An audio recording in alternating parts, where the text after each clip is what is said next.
Welcome to Reloading from the Hot Pot. Here, I like to do good gun, gear, and accessory reviews, plus share a little bit about my life. If you're not subscribed, please consider giving a subscribe below, turn the bell notification on, always give a like, and please share.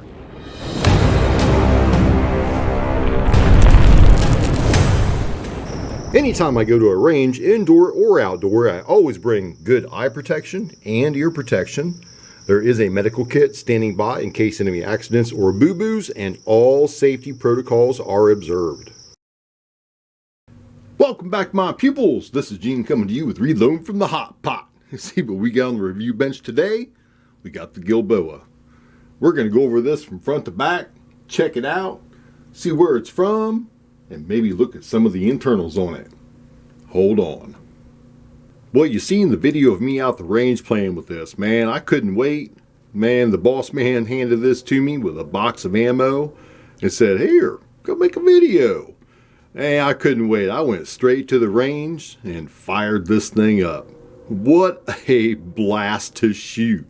Absolutely phenomenal. Man, that dual trigger system, those dual snake barrels, oh my goodness, what a fun blast that was. I did take the optic back off of it. That was the Monstrum Tactical Ghost I had mounted on that.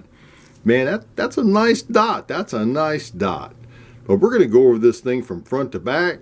I'll talk a little bit about where it was designed at, and man, how hard they are to get. This very unique Gilboa Snake AR-15 rifle was designed by Silver Shadow Israel and Gilboa USA. This entire rifle was designed for two barrels. The upper itself ejects from the right and the left side. It has two buffer springs, two bolt carrier groups, and two triggers. Now, what's really interesting about this is the military version of this actually comes with one trigger, and it does have a 3-selector adjustment on it. The gas block on the military versions is completely adjustable.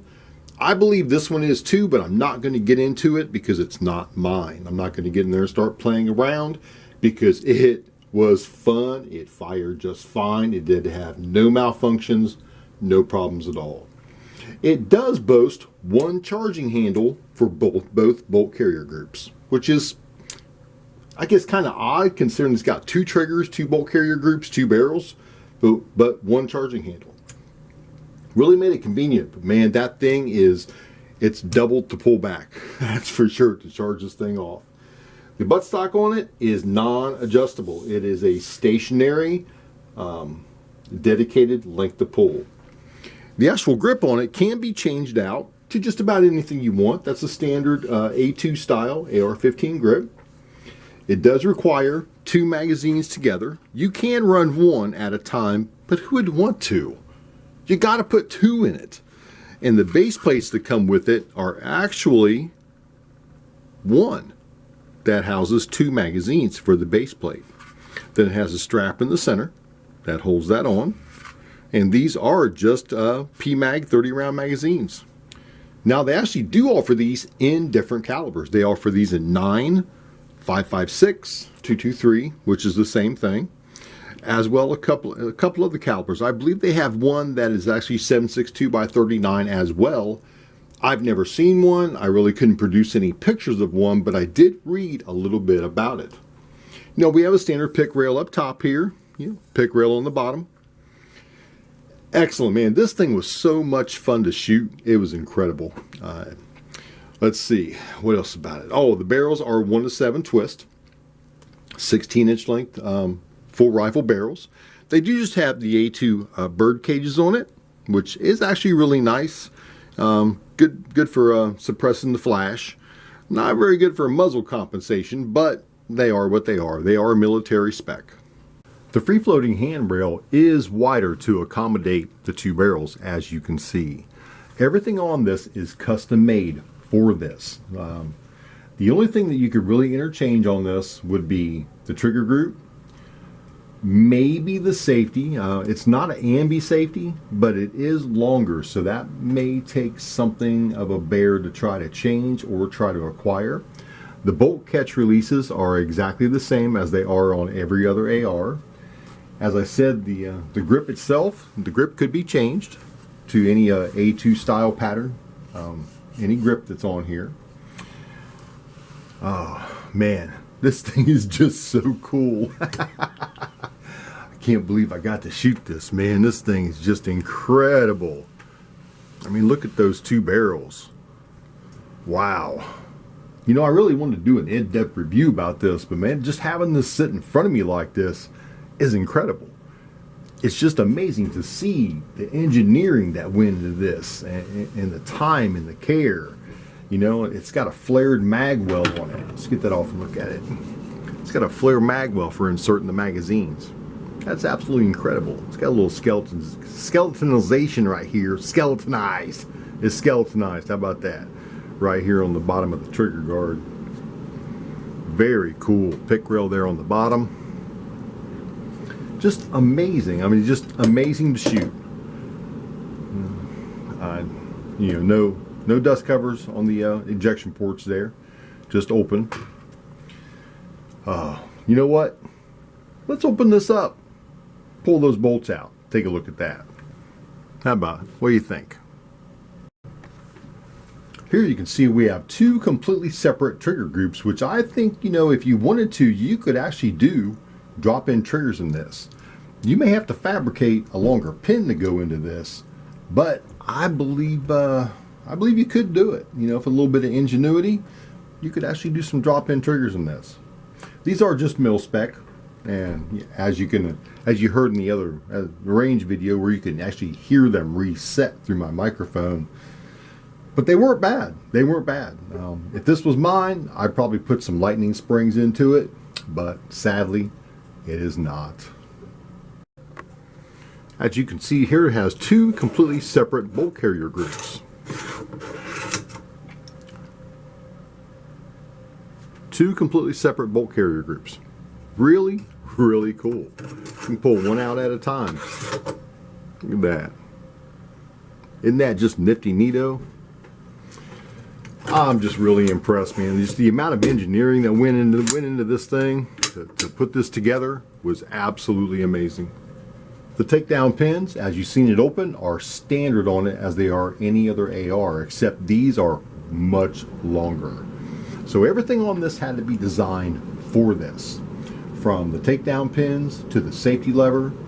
Now the bolt catch release, that's standard issue stuff. But the bolts in there, it has to be a right side eject and left side eject bolt carrier groups to be able to run this. Charging handle itself, I had all that out and looked at it. Really cool the way that's set up.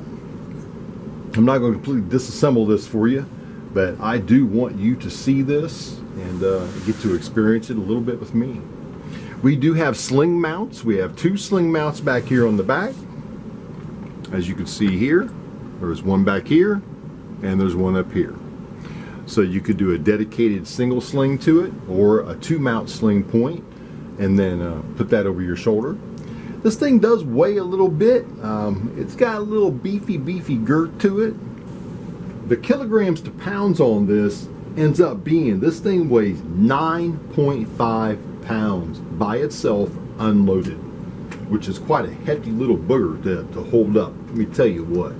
But I had so much fun with this at the range. I couldn't believe it.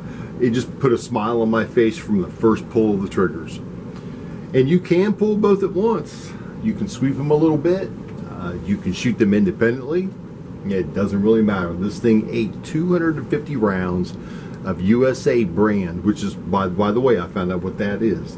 It's USA brand 5.56 NATO rounds. Absolutely fun, fabulous. I don't want to give it back, but I have to. Because these things are pricey.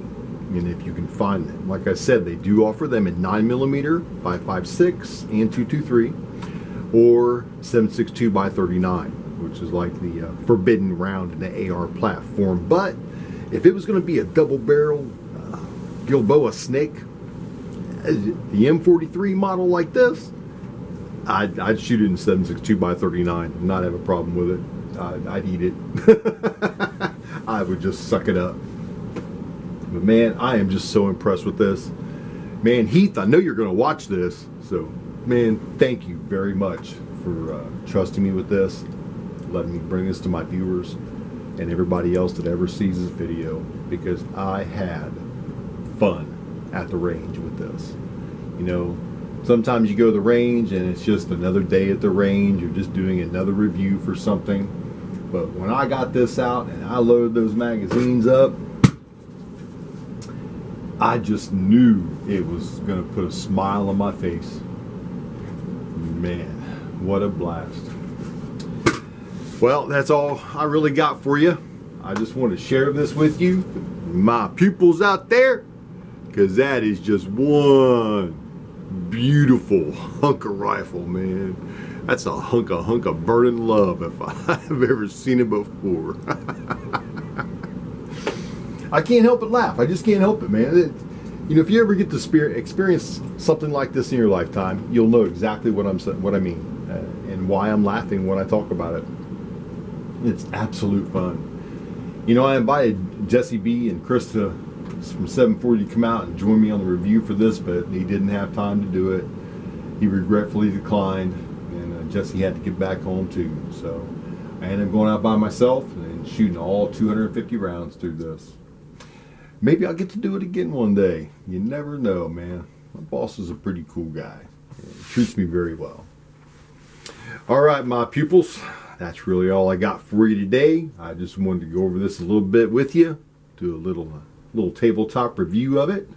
It's heading back home, and he's supposed to get some stuff done to it. Maybe I can get some pictures of it before then. See what transpires.